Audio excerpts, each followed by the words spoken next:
ജീവിതത്തിൽ ആദ്യമായിട്ടാണ് രാവിലെ തന്നെ പൊറോട്ടയും അങ്ങനെ അടിച്ചെടുത്ത നല്ല ക്രിസ്പി ആയിട്ടുള്ള പൊറോട്ടയും കുരുമുളക് ഇട്ട നല്ല ബീഫ് റോസ്റ്റും കഴിക്കുന്നത്.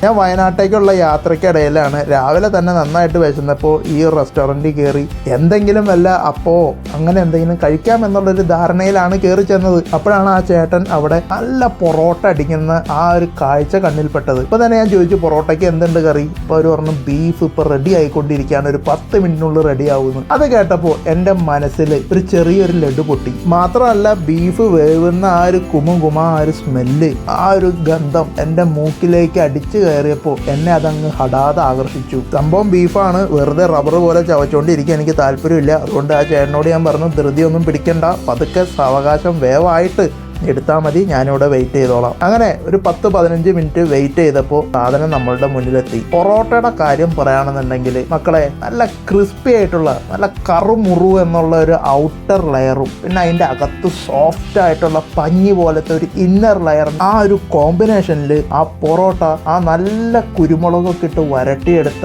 ആ ബീഫ് റോസ്റ്റിൽ മുക്കി കഴിക്കുമ്പോഴുള്ള ആ ഒരു ടേസ്റ്റ് വെറുതെ പറയാമെന്ന് വിചാരിക്കരുത്, അതിഗംഭീരമാണ്. ഇതിൽ നിന്ന് എനിക്ക് ഒരു കാര്യം മനസ്സിലായി, മലയാളികളുടെ ദേശീയ ഭക്ഷണമായ പൊറോട്ടയും ബീഫും രാവിലെ കഴിച്ചാലും രാത്രി കഴിച്ചാലും ഒരേ ഫീലാണ്. അപ്പോൾ ഈ ഒരു പൊറോട്ടയ്ക്കും ബീഫിനും നമ്മൾ കൊടുക്കുന്ന റേറ്റിംഗ് 9 ഔട്ട് ഓഫ് 10. ഇത് ലൊക്കേഷൻ വരുന്നത് കോഴിക്കോട് നിന്ന് വയനാട് പോകുമ്പോൾ തളിപ്പുഴ എന്ന സ്ഥലത്ത് KK റെസ്റ്റോറൻ്റ് ആണ്. അപ്പോൾ ഇന്നത്തെ വീഡിയോയിൽ നമുക്ക് ഇത്രയൊക്കെ പറയാനുള്ളൂ. നമ്മുടെ വീഡിയോസ് ഇഷ്ടമാകുന്നുണ്ടെങ്കിൽ ലൈക്ക് ചെയ്യുക, ഷെയർ ചെയ്യുക, സബ്സ്ക്രൈബ് ചെയ്യാത്ത സുഹൃത്തുക്കൾ നമ്മുടെ ചാനൽ സബ്സ്ക്രൈബ് ചെയ്ത് നമ്മളെ സപ്പോർട്ട് ചെയ്യുക. അഥവാ നമ്മുടെ വീഡിയോസ് ഇഷ്ടമാകുന്നില്ലെങ്കിൽ തീർച്ചയായിട്ടും ഡിസ്ലൈക്കും ചെയ്യാവുന്നതാണ്. അപ്പോൾ ഇതിലും മനോഹരമായ മറ്റൊരു വിശേഷവുമായി നമുക്കിനി അടുത്ത വീഡിയോയിൽ കാണാം. Thanks for watching.